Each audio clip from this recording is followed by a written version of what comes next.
고백했습니다. 나의 가는 길을 오직 그가 하시나니 나를 단련하신 후에는 내가 정금같이 나오리라. 우리 다 단련 중에 있으므로 믿음으로 정금케 정금처럼 만드실 줄로 믿고 우리 사도신경으로 신앙 고백하겠습니다. 전능하사 천지를 만드신 하나님 아버지를 내가 믿사오며 그 외아들 우리 주 예수 그리스도를 믿사오니 이는 성령으로 잉태하사 동정녀 마리아에게 나시고 본디오 빌라도에게 고난을 받으사 십자가에 못 박혀 죽으시고 장사한 지 사흘 만에 죽은 자 가운데서 다시 살아나시며 하늘에 오르사 전능하신 하나님 우편에 앉아 계시다가 저리로서 산 자와 죽은 자를 심판하러 오시리라. 성령을 믿사오며 거룩한 공예와 성도가 서로 교통하는 것과 죄를 사하여 주시는 것과 몸이 다시 사는 것과 영원히 사는 것을 믿사옵나이다. 아멘. 찬송가 342장입니다.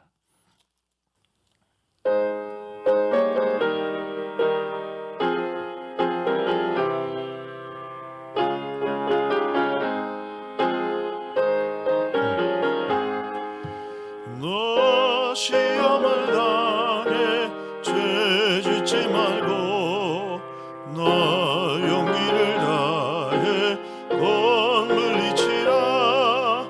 너 시험을 이겨 새 힘을 얻고 주 예수를 믿어 늘 승리하라. 우리 구주의 힘과 그의 위로를 빌라. 주님 내 편에 서서 항상 도우시리. 내 친구를 삼가 잘 선택하고 너 언행을 삼가 늘 조심하라. 너 열심을 다해 늘 충성하고 온 정성을 주 봉사하라. 우리 구주의 힘과 그의 위로를 빌라. 주님 내 편에 서서 항상 도우시리. 잘 이기는 자는 상 받으리니 너 낙심치 말고 늘 전진하라. 내 구세주 예수 힘 주시리니 주 예수를 믿어 늘 승리하라. 우리 구주의 힘과 그의 위로를 빌라. 주님 내 편에 서서 항상 도우시리. 아멘. 하나님의 말씀 창세기 제39장 1절로 10절 말씀입니다. 창세기 39장 1절로 10절 말씀 우리 다 같이 한 목소리로 읽겠습니다. 요셉이 이끌려 애굽에 내려가매 바로의 신하의 친위 대장 애굽 사람 보디발이 그를 그리로 데려간 이스마엘 사람 손에서 요셉을 산이라. 여호와께서 요셉과 함께 하심으로 그가 형통한 자가 되어 그의 주인 애굽 사람 집에 있으니 그의 주인이 여호와께서 그와 함께 하심을 보며 또 여호와께서 그의 범사에 형통하게 하심을 보았더라. 요셉이 그의 주인에게 은혜를 입어 섬김에 그가 요셉을 가정 총무로 삼고 자기의 소유를 다 그의 손에 위탁하니 그가 요셉에게 자기의 집과 그의 모든 소유를 주관하게 한 때부터 여호와께서 요셉을 위하여 그 애굽 사람의 집에 복을 내리심으로 여호와의 복이 그의 집과 밭에 있는 모든 소유에 미친지라. 주인이 그의 소유를 다 요셉의 손에 위탁하고 자기가 먹는 음식 외에는 간섭하지 아니하였더라. 요셉은 용모가 빼어나고 아름다웠더라. 그 후에 그의 주인의 아내가 요셉에게 눈짓하다가 동침하기를 청하니 요셉이 거절하며 자기 주인의 아내에게 이르되 내 주인이 집안의 모든 소유를 간섭하지 아니하고 다 내 손에 위탁하였으니 이 집에는 나보다 큰 이가 없으며 주인이 아무것도 내게 금하지 아니하였어도 금한 것은 당신뿐이니 당신은 그의 아내임이라. 그런즉 내가 어찌 이 큰 악을 행하여 하나님께 죄를 지으리까?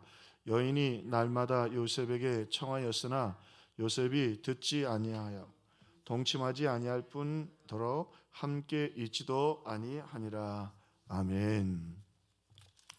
우리 어제는 장자가 그 믿음의 장자로 하나님이 세워주신 하나님의 사람들의 그 고독 그리고 그 증거들을 살펴보았습니다.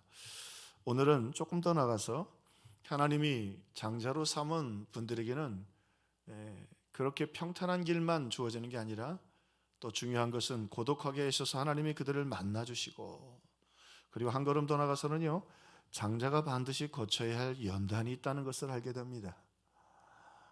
욥이 고백하죠. 나의 가는 길을 오직 그가 하시나니 나를 단련하신 후에는 내가 정금과 같이 나오리라. 이 재련하시는 후에, 다시 말하면 금처럼 찌꺼기가 다 없어지도록, 또 이 재련은 쇠를 잘 뜨겁게 해서 새로운 창조물로 만들 수 있도록, 그게 물처럼 흐물흐물해야 새롭게 물건을 만들어야 가치가 있어지잖아요.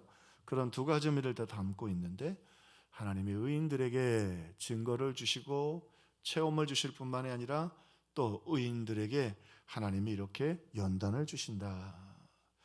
자, 오늘 본문의 말씀을 한번 보세요. 그렇게 하나님의 은혜로 요셉이 고난 중에서도 형통한 길을 하나님이 허락하셔서 오늘 말씀에 보니까 요셉이 주인이 그가 하나님과 함께 하심으로 형통하심을 보아서요, 모든 걸 다 맡겼어요. 그리고 권한도 주셨어요. 이 집에 모든 권한을 요셉에게 총리가 되어서 주었다 말이죠. 그러니 이젠 요셉에게도 어떻게 보면 이 노예로 팔려간 그 애굽 땅에서 이 요셉이 이제 아주 놀랍도록 복을 받게 된 것이죠. 그래서 바닥에서부터 올라가서 애굽의 왕의 시위대장의 집에 총리가 되었습니다. 이제는 부러울 것이 없는 축복의 한복판에 놓이게 되었지요. 아이고, 그런데 하나님이 단 한 사람, 마귀가 이렇게 무섭게 역사를 해요? 물론 하나님이 훈련하도록 허락을 하셨겠죠. 욥처럼 그 주인의 아내가 요셉이 보니까 요셉이 용모나 하는 일이나 참 그리고 깨끗하잖아요. 능력도 있고. 그러니까 이 여인이 마음을 빼앗겼던 모양입니다. 그리고 못된 짓을 청하게 되었습니다. 당시의 애굽의 문화로서는 충분히 있을 수 있는 일이고, 어떻게 보면 그 당시의 문화 속에서는 요셉에게는 기회가 될 수도 있었던 것이지요. 그 여인과 가까워지면 훨씬 더 자신이 그렇게 운신의 폭이 넓어질 수도 있겠다. 말씀드렸죠. 장자란 물론 부귀영화를 하나님이 안 주시는 건 아니지만 하나님을 예배하고 하나님을 경배하고 말씀대로 살기 위해서 오늘 세상의 것들보다 그 믿음의 신앙을, 하나님을 기쁘시게 하는 일을 더 소중하게 여기는 것이다. 자, 그리고는 이 요셉에게 시련이 오게 되죠. 그 여인이 청해도 내가 하나님과 그리고 주인 앞에서 어떻게 죄를 지으리요? 그리고는 도망해 버리니까 화가 나가지고 이 요셉을 강간 미수범으로 몰아가지고 감옥에 들어가게 됩니다. 하나님 어떻게 이럴 수 있습니까? 내가 믿음을 지켰고 여기까지 왔는데. 그런데 요셉이 참 장점이 단 한 번도 원망하거나 좌절하지 않아요. 물론 마음에 그런 생각이 있겠지만 뭘 믿었어요? 하나님이 신실하게 나를 인도하시는 것을 믿었어요. 그래서 이 의인들은요, 확실히 하나님 복 주시는 사람들은 굵은 믿음이 있어요. 내가 너와 함께 있어 어디로 가든지 너를 지키며 내가 너와 함께 있어 내게 허락한 것을 다 이루기까지 나를 떠나지 않니. 야곱도 그 약속을 믿었지요. 아브라함도 하나님이 그에게 독자를 바치라고 하실 때 굳게 믿고 부활할 줄로 믿고 갔다 이삭을 하나님께 드렸어요. 요셉도 하나님이 나와 함께 하심을 믿었어요. 지금 내 앞에 보이는 상황이 인간적으로 보기에는 얽히고 꼬이는 것 같지만 하나님 살아계시거든요. 지금 코로나로 막 꼬이고 하지만 여러분, 우리가 믿음 안에 바라서면 하나님 살아계십니다. 하나님은 살아계십니다. 하나님은 거기서 선한 일을 이루십니다. 믿음의 사람들을 그 고난 속에서 반드시 정금과 같이 변화시키는 것이지요. 자, 믿음의 사람들에게도 하나님이 크게 쓰시기 위해서는 그들에게 필요한 훈련들이 필요했죠. 야곱은 열정이 있었는데 수단과 방법을 가리지 않았어요. 이게 목적은 좋은데 방법이 안 좋아요. 자꾸 거짓말을 통해 아버지를 속이고 형을 속였죠. 그래가지고는 하나님께 어떻게 큰 영광 돌리겠어요? 사람들이 그러지 않겠어요? 제 하나님은 저런 사람을 쓰시나. 자, 그리고는요, 이 야곱을 훈련하시지요. 삼촌 라반의 집에서 삼촌 라반에게 품삯을 얼마나 계속 속임을 받는지 몰라요. 삼촌이 아주 사기꾼이에요. 거기다가 아내에게 속아요. 그 다음엔 또 한 걸음 더 나가서 자식들에게 속아요. 나중에는 요셉이 죽은 줄 알고 야곱이 얼마나 힘들고 어려운 세월을 보내는지 몰라요. 그리고 난 다음에 이 장자의 연단을 통해서요, 야곱이 정말 정금과 같이 나옵니다.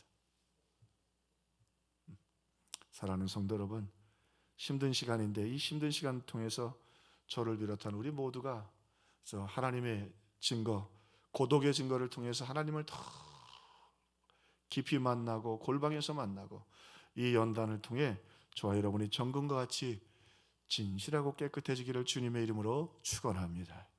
뿐만 아니라 요셉을 보면 요셉은 사실은 좀 이기적이었어요. 아버지와 곁에 있을 때는 아버지의 사랑을 받고 아버지의 총애를 받고 그러면서 그게 마땅하다고 생각을 했어요. 그러니 그렇게 이기심이 많은 요셉을 통해서 하나님 나라를 세울 수가 없잖아요. 그런데 요셉이 종살이하고 억울한 일도 당하고 그 험난한 세월을 지나면서 나중에 형제들을 만났을 때 뭐라고 말해요? 내가 형들과 형들의 자녀들을 기르리이다, 돌보겠습니다. 그 연단의 과정을 통해서 이 이기적인 요셉이, 사랑 독차지하기를 좋아했던 요셉이 결국